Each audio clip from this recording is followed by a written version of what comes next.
പേര് രമ്യ അരുൺ. ഞാനിപ്പോൾ പാലക്കാട് നിന്ന് വരുന്നു. എന്നെ കല്യാണം കഴിച്ചു വിട്ടതാണ് പാലക്കാട്. എൻ്റെ വീട് ഇടുക്കി ജില്ലയിൽ മുണ്ടക്കയത്ത് കൂട്ടിക്കൽ എന്ന സ്ഥലത്താണ്. എനിക്കിപ്പോൾ ഇവിടെ സാക്ഷ്യം പറയാൻ പറ്റിയത് തന്നെ ഒരു മിറാക്കിളാണ്. കാരണം ഞാൻ ഇവിടെ സാക്ഷ്യം പറയാൻ പറ്റുമെന്ന് വിചാരിച്ചു വന്നതല്ല.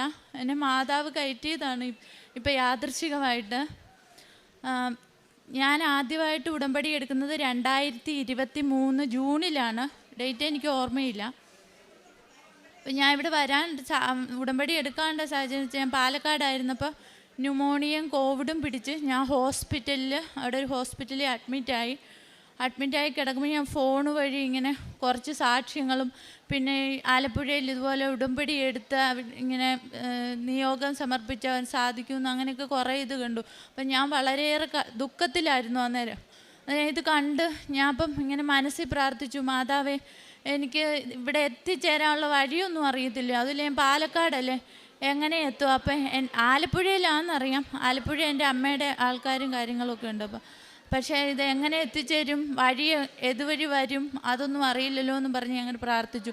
പക്ഷെ അവിടെ ഡിസ്ചാർജായി ഞാൻ വീട്ടിൽ വന്നപ്പം എനിക്ക് പെട്ടെന്ന് എൻ്റെ അച്ഛനും അമ്മയൊക്കെ ചോദിച്ചു എനിക്ക് ബാധ വല്ലതും കയറിയോ എന്ന് ചോദിച്ചു. കാരണം ഞാൻ പെട്ടെന്ന് എനിക്ക് നാട്ടിൽ പോകണം, എൻ്റെ വീട്ടിൽ പോകണം എന്ന് ഞാൻ പറഞ്ഞ് ഭയങ്കര ബഹളം വെച്ചു. പിറ്റേന്ന് എനിക്ക് ഇഞ്ചക്ഷൻ ഉള്ളതാണ്, അതൊന്നും ഞാൻ വേണ്ടാന്ന് വെച്ചിട്ട് 10 മണിയായപ്പോൾ ഞാൻ ബസ് കയറി ഇവിടെ രാത്രി 9:30 മുണ്ടക്കൈ എന്ന സ്ഥലത്ത് എൻ്റെ വീട്ടിലെത്തിയിട്ട് പിന്നെ എനിക്ക് തിരിച്ചു പോകാൻ തോന്നിയില്ല. അമ്മയൊക്കെ ചോദിച്ചു സ്കൂളൊക്കെ അവിടെ ഉള്ളതല്ലേ കുട്ടിക്ക്, അപ്പോൾ പോകണ്ടേന്ന് ചോദിച്ചിട്ട് ഇല്ല, സ്കൂളൊക്കെ ഞാൻ അവിടുന്ന് മാറ്റി ഇവിടെ കൊണ്ടുവന്നു. അങ്ങനെ ഇവിടെ നിൽക്കെ എൻ്റെ അനിയത്തി പ്രസവ സംബന്ധമായിട്ട് അവൾക്ക് പോസ്റ്റ്മോർട്ടം ഡിപ്രഷൻ വരികയും മാനസികമായിട്ട് അവൾക്ക് ഒരു പ്രശ്നമുണ്ടായി വീട്ടിലെത്തുകയും ചെയ്തു. അന്നേരം അടുത്തുള്ളൊരു വീട്ടിലെ ഒരു ചേച്ചി എനിക്കിങ്ങനെ ഈ കൃപാസന പത്രം എൻ്റെ കയ്യിൽ തന്നായിരുന്നു. ആ പത്രം കിട്ടി ഒരാഴ്ചയായപ്പോഴത്തേക്ക് എൻ്റെ ഗോൾഡ് പണയം വെച്ചിരുന്ന് എനിക്ക് എടുക്കാൻ പറ്റി. സ്ഥലം തൊട്ടടുത്ത് കിടന്ന സ്ഥലം, അതെങ്ങനെ സംഭവിച്ചെന്ന് എനിക്കറിയില്ല. ഞങ്ങൾ ഭയങ്കര ടൈറ്റിലാണ് നിന്നിരുന്ന കടത്തിൽ. എനിക്ക് പെട്ടെന്ന് അത് സ്ഥലത്തിന് അഡ്വാൻസ് കൊടുക്കാൻ പറ്റി. അത് കഴിഞ്ഞ് ഈ അനിയത്തി ഇങ്ങനെ വന്നു കഴിഞ്ഞപ്പോഴത്തേക്ക് ഞാൻ പെട്ടെന്ന് ഒരു ദിവസം വീട്ടിൽ ഭയങ്കര കലഹം പ്രശ്നങ്ങളുണ്ടായി. അപ്പോൾ ഒരു ദിവസം രാവിലെ 8 മണിക്ക് ഞാൻ ഇതുപോലെ പെട്ടെന്ന് എനിക്ക് ആരോ എന്തോ ഒരു തോന്നി. ഞാൻ എൻ്റെ മൂത്ത കുട്ടീനെയും അനിയത്തിയുടെ കുട്ടി 5 വയസ്സുള്ള കുട്ടീനെയും എടുത്തുകൊണ്ട് ഞാൻ പെട്ടെന്ന് എങ്ങനെ എത്തിയെന്ന് എനിക്കറിയില്ല. ബസ്സിൽ കയറി ചങ്ങനാശ്ശേരി ഇറങ്ങി, ഞാൻ ആലപ്പുഴ ബസ്സിൽ കയറി. അവിടെ വന്ന് ആലപ്പുഴ ഇറങ്ങിയപ്പോൾ കൃപാസനം എന്ന ബോർഡും വെച്ച് ബസ് ഫ്രണ്ടിൽ കിടക്കുന്നു. അതിൽ കയറിയപ്പോൾ അതിലെ ഒരു ചേച്ചി പറഞ്ഞു, മോളെ ഇപ്പുറത്ത് കിടക്കുന്ന ബസ്സാണ് പെട്ടെന്ന് പോകുന്നതെന്ന് പറഞ്ഞു. അങ്ങനെ ഈ പള്ളിക്ക് വന്ന് ഇറങ്ങുമ്പം സമയം 1 മണി കഴിഞ്ഞു, 1:15. അവിടെ നിന്ന് ഇറങ്ങി ഞാൻ ഓർത്തപ്പോൾ എൻ്റെ അമ്മ പറഞ്ഞായിരുന്നു ഉടമ്പടിയൊന്നും പെട്ടെന്ന് ചാടി എടുക്കരുത്, അത് എന്തെങ്കിലും അപാകതയിൽ അത് തെറ്റിപ്പോയാൽ അത് ദോഷം വരും, അപ്പോൾ അതുകൊണ്ട് ഒരു കാരണവശാലും എടുക്കല്ലെന്ന് പറഞ്ഞു. പക്ഷേ ഇവിടെ വന്നാൽ ശരി തിരി കത്തിച്ചിട്ട് പോകാൻ സമയം ഇത്ര വൈകിയല്ലോ, തിരിച്ചും പോവണ്ടേ എന്ന് ഓർത്ത് എൻ്റെ ഈ പൈസ ഇല്ല. ഞാൻ അച്ഛൻ്റെ പോക്കറ്റിൽ നിന്ന് എടുത്ത 600 രൂപ, അച്ഛൻ്റെ പോക്കറ്റിൽ നിന്ന് 200, എൻ്റെ കയ്യിൽ 500 അത്ര 700 രൂപയും കൊണ്ടാണ് ഇവിടെ എൻ്റെ കൈ വരുന്നത്. എന്നിട്ട് ഞാൻ ഇവിടെ വന്ന പള്ളിക്ക് വന്ന് തിരി വാങ്ങാനായിട്ട് കുനിഞ്ഞതും ഒരു നീല ചുരിദാറും ഒരു വൈറ്റ് പാൻറ്റും ഷോളും മുഖത്ത് സ്പെക്സും ധരിച്ച ഒരു ചേച്ചി എൻ്റെ കൈക്ക് കയറി പിടിച്ചു. ചൊവ്വാഴ്ച ദിവസമായിരുന്നു അത്. കൈക്ക് കയറി പിടിച്ചിട്ട് എൻ്റെ മുന്നിലേക്ക് ഇങ്ങനെ വലിച്ചിട്ട് പറഞ്ഞു നീ പോയി ഉടമ്പടി എടുക്കാൻ പറഞ്ഞ് എന്നെ തള്ളി തിരക്കിൻ്റെ ഇടയ്ക്ക് എനിക്ക് എവിടാന്നോ ഉടമ്പടി സ്ഥലം എടുക്കുന്നതെന്നോ അല്ലെങ്കിൽ എവിടെയാ കൗണ്ടറെന്നോ ഒന്നും എനിക്കറിയില്ല. ഞാൻ എന്തോ എന്നെ ആരോ മായാലോകത്ത് പോലെ ഞാനിവിടെ എത്തി. ആ കൗണ്ടറിൻ്റെ അവിടെ എത്തി. ഒരു സെക്യൂരിറ്റി എന്നോട് പെട്ടെന്ന് എന്നോട് പറഞ്ഞു 2 മണിക്ക് ഉടമ്പടി ക്ലാസ് ആരംഭിക്കും, പിള്ളേർക്ക് ഭക്ഷണമൊന്നും കൊടുത്തിട്ടില്ലല്ലോ, വേഗം ഭക്ഷണം കഴിച്ച് വന്നോളാൻ പറഞ്ഞു. 5 മണിയായപ്പം പെട്ടെന്ന് അപ്പം അനിയത്തി എന്നോട് വിളിച്ചപ്പോൾ പറഞ്ഞു അങ്ങനെ പെട്ടെന്ന് ആർക്കും ഒന്നും ഉടമ്പടി കിട്ടില്ല, നിനക്ക് ഇത്ര പെട്ടെന്ന് ഉടമ്പടി കിട്ടിയോ എന്ന് ചോദിച്ചു. അങ്ങനെ ഞാൻ ഇവിടെ ഒരു ദിവസം തങ്ങാനും പറ്റി. പിറ്റേന്ന് ഇവിടെ കുർബാനയും കൂടിയിട്ടാണ് ഞാൻ തിരിച്ച് വീട്ടിൽ പോകുന്നത്. പക്ഷെ ആ ഉടമ്പടി എനിക്ക് എൻ്റെ വീട്ടിലെ പ്രശ്നം കാരണം എനിക്ക് പൂർത്തീകരിക്കാൻ പറ്റിയില്ല. അത് ഇതായിപ്പോയി, ഉഴപ്പിപ്പോയി. അതെൻ്റെ മനഃപൂർവ്വമുള്ള പ്രശ്നം കൊണ്ടല്ല, അതെൻ്റെ വീട്ടിലെ പ്രശ്നം കാരണമായിരുന്നു. എനിക്കൊരു മാനസികമായ പ്രശ്നം വരികയും രാത്രി 2 മണിക്കൊക്കെ തുണി കഴുകാൻ കല്ലിലിട്ട് തുണി അടിക്കുകയും അങ്ങനെയൊക്കെ ഉണ്ടായി. പക്ഷേ മാതാവ് അന്ന് രാത്രി സ്വപ്നത്തിൽ ഇങ്ങനെ പല പല വെളുത്ത രൂപങ്ങളായിട്ട് മാതാവ് പ്രത്യക്ഷപ്പെടുകയും എൻ്റെ കാര്യങ്ങൾ ഞാൻ ഉടമ്പടി ഉഴപ്പിയിട്ട് ഞാൻ വെച്ച നിയമങ്ങൾ എനിക്ക് സാധിച്ചു കിട്ടി. സ്ഥലം വാങ്ങാൻ പറ്റി. എൻ്റെ അനിയത്തിയെ ഭർത്തൃ വീട്ടുകാർ ഒരു പ്രശ്നവും ഇല്ലാതെ കൂട്ടിക്കൊണ്ടുപോയി. അതെല്ലാം കഴിഞ്ഞിട്ട് എൻ്റെ ഈ മൂത്ത കുട്ടി അരുന്ധതി അതിന് ജനിച്ച് 12 ദിവസമായപ്പോൾ തൊട്ട് ഈ ആസ്മയുടെ ഒരു പ്രശ്നമുണ്ട്. അത് തെളിയുന്ന 3 വയസ്സില്ല. 3 വയസ്സ് തൊട്ട് 9 വയസ്സ് വരെയും ഇൻഹെയിലർ കണ്ടിന്യൂസ് 2 ഇൻഹെയിലർ ഉപയോഗിക്കുന്നുണ്ടായിരുന്നു. അത് കഴിഞ്ഞ് ഞാൻ വീണ്ടും പ്രശ്നങ്ങൾ ഇതിങ്ങനെ വന്നപ്പോൾ ഞാൻ ചെവിക്ക് കേൾവിക്കുറവ് ഈ കൊച്ചിന് പറഞ്ഞു. ഹോസ്പിറ്റലിൽ കാണിച്ചപ്പോൾ 2 ചെവിക്കും 33% കേൾവിക്കുറവും 2 ചെവിയുടെ ട്യൂബ് അടിച്ചു പോയിക്കുക, എത്രയും പെട്ടെന്ന് ഓപ്പറേഷൻ വേണമെന്നും പറഞ്ഞു. അപ്പം ഞാൻ പെട്ടെന്ന് ഈ ഉടമ്പടിയുടെ ഇത് മൂലമാണോ എന്ന് ഓർത്ത് ഇവിടെ വരികയും അച്ഛനെ കാണാൻ പറ്റും. അന്നും ഇതുപോലെ മിറാക്കിൾ പോലെ അച്ഛനെ കണ്ട് ബ്ലെസ്സിങ് കിട്ടി തിരിച്ച് വീണ്ടും ഈ കൊച്ചിന് വീട്ടിൽ ചെന്നപ്പോൾ അസുഖം കൂടി ആശുപത്രി കൊണ്ടുവന്നപ്പോൾ അന്ന് കാണിച്ച ചെവിയുടെ ഡോക്ടർ അവിടെ ഇല്ല. ആ ഡോക്ടറോട് ഞാൻ കാര്യം പറഞ്ഞു. ഡോക്ടർ ആ പഴയ എക്സ്റേ എടുത്തിട്ട് നോക്കിയിട്ട് പറഞ്ഞു അങ്ങനെ ഒരു സംഭവം അതിൻ്റെ അകത്തില്ല. ഈ കൊച്ചിന് ചെവിക്ക് ഒരു കുഴപ്പവുമില്ല. ജലദോഷത്തിൻ്റെ വരുന്നത് വെറുതെ മൂക്കടയ്ക്കുന്നത് മാത്രമാണ്. അതുപോലെ ആസ്മ എത്ര വർഷമായിട്ടുണ്ടായിരുന്നു. ഇപ്പം ഈ കൊച്ചിന് ആസ്മ എന്ന് പറയുന്ന രോഗം അതില്ല. മറ്റേ സ്കൂളിൽ അടുപ്പിച്ച് പോകാൻ പറ്റില്ലായിരുന്നു. ഇപ്പം ഞാൻ വീണ്ടും വാടകയ്ക്ക് ഇവിടെ പാലക്കാട് തന്നെ വന്ന് താമസം ആരംഭിച്ചു. രണ്ടാമത് വീണ്ടും വന്ന് ഞാൻ ഉടമ്പടി എടുത്തു. ഇപ്പം ആ ഉടമ്പടിയിൽ കൂടി തന്നെയാണ് ഞാൻ പോകുന്നത്. എന്നെ ഇപ്പം നിലനിർത്തുന്നത് ഈ മാതാവാണ്. പിന്നെ ഞാൻ ഈ സിസ്റ്ററോട് പറയാത്തൊരു കാര്യം കൂടെ ഉണ്ട്. എൻ്റെ കാശുരൂപം, എൻ്റെ ആദ്യത്തെ കാശുരൂപം നഷ്ടപ്പെട്ട് എനിക്ക് പോയതായിരുന്നു. ഞാനും ഈ കൊച്ചും കരഞ്ഞു. കാരണം ഞങ്ങൾക്ക് തുണ ആ മാതാവ്, ആ കാശുരൂപമായിരുന്നു ബലം. അത് പോയത് എനിക്ക് ഭയങ്കര ഇതായി. അപ്പം രാത്രി 2 മണിക്ക് എന്നെ സ്വപ്നത്തിൽ റൗണ്ട് ചെയ്ത് കാശുരൂപം കാണിച്ചിട്ട് ഒരു കുട്ടി വന്ന് 9:30 ഇങ്ങനെ എൻ്റെ കയ്യിൽ തന്നിട്ട് 9:30 ഈ കാശുരൂപം കിട്ടിയെന്ന് സ്വപ്നത്തിൽ പറഞ്ഞു. അത് തന്നെ പിറ്റേന്ന് രാവിലെ എൻ്റെ ബെഡിൽ ഞങ്ങൾ അന്ന് രാത്രി ആ ബെഡിൽ കിടന്നുറങ്ങിയതാണ്. ആ ബെഡ്ഷീറ്റ് ഒരുപാട് തവണ കുടഞ്ഞു വിരിച്ചതാണ്, എല്ലാം ചെയ്തതാണ്. പക്ഷെ അന്ന് നോക്കിയപ്പോൾ ആ കാശുരൂപം ആ ബെഡിൽ ആരോ കൊണ്ടുവച്ചു. അത് മാതാവ് തന്നെ ആ കാശുരൂപം കൊണ്ടുവച്ചു. ആ കാശുരൂപം ഈ കൊച്ചിൻ്റെ കഴുത്തിലിടാൻ വേണ്ടി എന്നെ കൊണ്ട് വീണ്ടും മാതാവ് ഉടമ്പടി എടുപ്പിച്ചാന്ന് എനിക്ക് മനസ്സിലായി. അതേ കാശുരൂപമാണ് ഇന്ന് ഈ കൊച്ചിൻ്റെ കഴുത്തിൽ ഇവിടെ ഈ കാശുരൂപം കിടക്കുന്നത്. അതുപോലെ മോൾക്ക് ഇപ്പം ഉടമ്പടി എടുത്തു കഴിഞ്ഞ് ഒരാഴ്ച ആയപ്പോൾ മോൾക്കൊരു സ്വപ്ന ദർശനം കിട്ടി. അത് മോള് പറയും. എൻ്റെ പേര് അരുന്ധതി.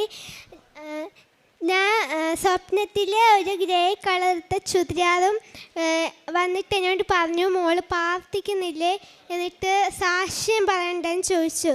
എന്നിട്ട് രണ്ടാമത് വന്നിട്ട് എന്നോട് ഞാൻ കൃപാസനത്തിൽ നിൽക്കുക. അപ്പോൾ കൃപാസന അമ്മ എൻ്റെ ദേഹത്ത് മൊത്തം ക്ലോക്കാണ്.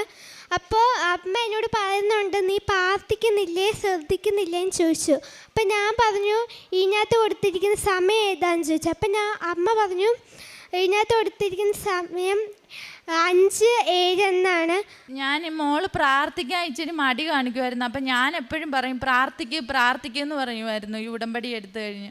അപ്പം അത് കഴിഞ്ഞേ പിന്നെ ഞാൻ അന്നേരം ആ സ്വപ്നം കണ്ടപ്പോൾ തൊട്ട് ആൾ വന്ന് സാക്ഷ്യം പ്രാർത്ഥിക്കാതിരിക്കുമായിരുന്നു. പിന്നെ എൻ്റെ ഹസ്ബൻഡ് പെട്ടെന്ന് വന്നു. എനിക്കിവിടെ ഇന്നലെ വീണ്ടും മോൾക്കൊരു മൂക്കൊലിപ്പ് പോലെ കാണിച്ചു. അത് അമ്മ കാണിച്ചൊരു അടയാളമായിരുന്നു. അപ്പം ഞാനിങ്ങനെ കരഞ്ഞു പ്രാർത്ഥിച്ചു, മാതാവേ പിന്നെ ഞാൻ വന്ന് സാക്ഷ്യം പറഞ്ഞോളാം, എനിക്ക് 3 മാസം കഴിഞ്ഞല്ലേ ഉടമ്പടി എടുത്താൽ പറ്റുള്ളൂ എന്ന് ഞാൻ പറഞ്ഞായിരുന്നു. പക്ഷെ പച്ചവിട്ടിലിൻ്റെ രൂപത്തിൽ മാതാവ് അവിടെ ഉണ്ടെന്ന് വൈകിട്ട് കാണിച്ചു. രാവിലെ ഒരു തുമ്പി വന്ന് ഭിത്തിയിലിരുന്നു. അതുപോലെ ഈ പച്ചവിട്ടിൽ ഞാൻ മിക്കപ്പോഴും പ്രാർത്ഥിക്കുമ്പോൾ ഒരു വലിയ പച്ചവിട്ടിൽ, അതിനൊരു പ്രത്യേകതയുണ്ട്. ആ പച്ചവിട്ടിൽ ഇങ്ങനെ കർട്ടനയിലോ ഭിത്തിയിലോ വന്നിരിക്കും. അത് ഞാനിവിടെ നിയോഗത്തിൽ എഴുതിയത്, രണ്ടാമത് ഉടമ്പടി എടുത്തപ്പോൾ എഴുതിയ മോൾക്ക് അസുഖം മാറണം, ബാക്കി മൊത്തം മാതാവ് എൻ്റെ കൂടെ വരണം, മാതാവ് എൻ്റെ കൂടെ മരണം വരെയും കൂടെ കാണണമെന്നാണ്. കാരണം ഇപ്പം എൻ്റെ കൂട്ടത്തിൽ ഞാനും പിള്ളേർ മാത്രം ഒരു വീട്ടിൽ താമസിക്കുന്നത്. ഇപ്പം എൻ്റെ അച്ഛനും അമ്മയായിട്ട് നിൽക്കുന്നത് ഈശോയും മാതാവുമാണ്. ഈ കൃപാസനം അമ്മയാണ് എൻ്റെ അമ്മയായിട്ട്. ഒരു ചെറിയ മൈന്യൂട്ടായിട്ടുള്ള കാര്യങ്ങൾക്ക് പോലും ചെറിയ രീതിയിൽ ഞാൻ വിളിച്ചാൽ മതി, ആ സെക്കൻഡ്.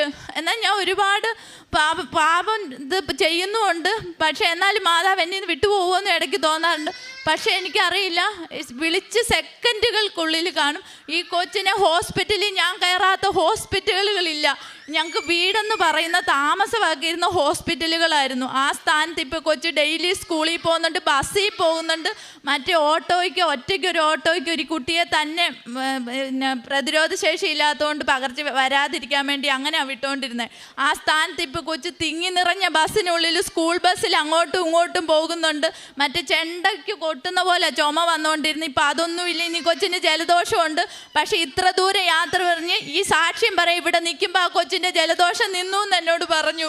ഞാൻ പ്രാർത്ഥിച്ചായിരുന്നു, മാതാവേ ഞാൻ തിരിച്ചു പോകുമ്പം ഈ കുട്ടിയുടെ ഈ ജലദോഷം ഇത് പൂർണ്ണമായിട്ടും മാറണം, നാളെ എൻ്റെ മകൾക്ക് സ്കൂളിൽ പോകാൻ പറ്റണം എന്ന്. അതുപോലെ മറ്റിങ്ങനെ പോകാൻ പറ്റില്ല. മറ്റേ ഡെയിലി മാസത്തിൽ 4 തവണ അഡ്മിറ്റ് ആകുന്നു ഓരോ ഹോസ്പിറ്റലുകളിലും.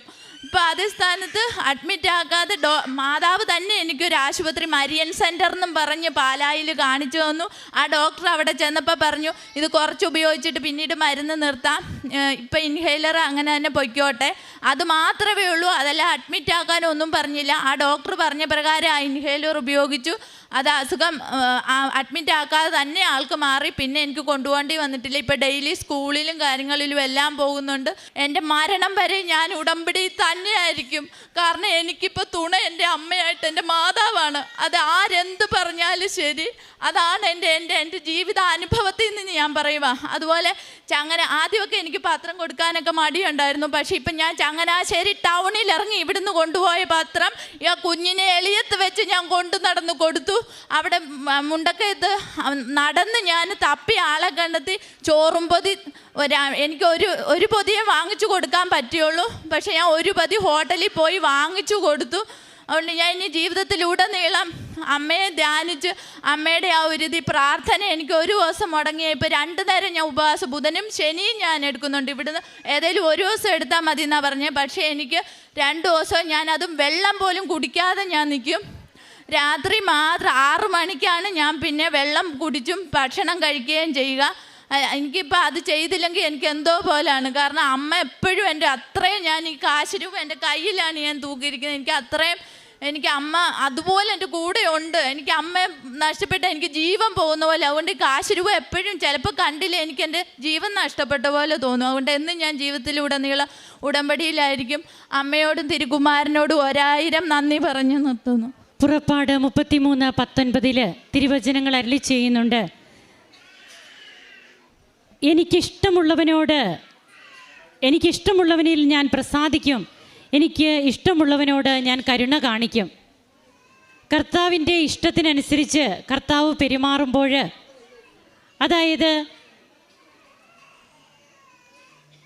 ബൈബിളിൽ തന്നെ നമുക്ക് കാണുവാൻ കഴിയും. സുവിശേഷത്തിൽ ഓരോ ദനാറയ്ക്ക് കൂലിയായിട്ട് ഓരോ ദനാറ കൊടുത്ത് പറഞ്ഞു വിടുമ്പോൾ അവസാനം വന്നവർക്ക് മുതൽ ആദ്യം വന്നവർക്ക് വരെ കർത്താവ് ഒരേ ദനാറയാണ് കൊടുക്കുന്നത്. ആ യജമാനൻ കർത്താവായിട്ടാണ് നാം ബൈബിളിൽ വായിക്കുക. അപ്പോൾ ഞാൻ നല്ലവനായതുകൊണ്ട് നീ എന്തിന് അസൂയപ്പെടുന്നു? എനിക്ക് ഇഷ്ടമുള്ളത് ചെയ്തുകൂടെ? എനിക്കുള്ളത് കൊണ്ട് എനിക്ക് ഇഷ്ടമുള്ളത് ചെയ്തുകൂടെ എന്ന് തന്നോട് ചോദിക്കുന്ന ഭൃത്യന്മാരോട് കർത്താവ് മറുപടി കൊടുക്കുന്നുണ്ട്.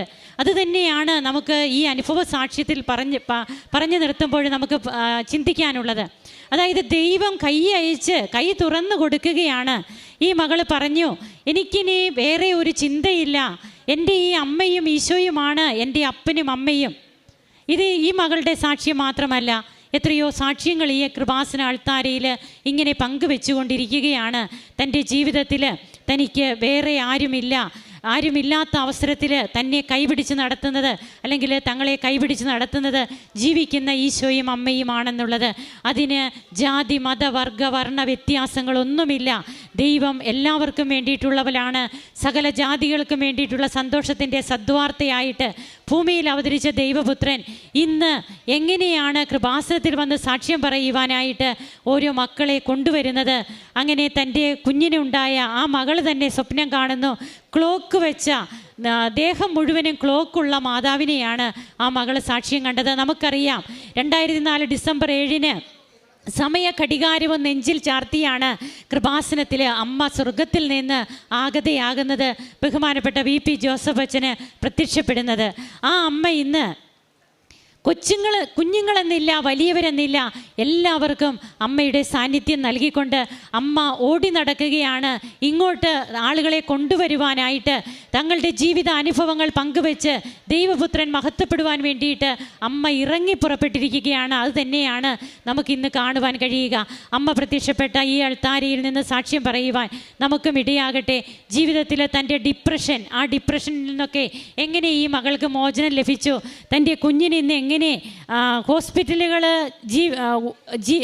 വീട് ഹോസ്പിറ്റലായി മാറിയിരുന്ന ഒരവസ്ഥയിൽ നിന്ന് ഇന്ന് തൻ്റെ മകൾക്ക് എങ്ങനെയാണ് മോചനം ലഭിച്ചത്, ഇതൊക്കെ ഈ മകൾ ഇവിടെ പറഞ്ഞ് നാം കേട്ടതാണ്. നമുക്ക് കരങ്ങളടിച്ച് ദൈവത്തെ മഹത്വപ്പെടുത്താം. ഈശോയ്ക്കും അമ്മയ്ക്കും നന്ദി പറയാം.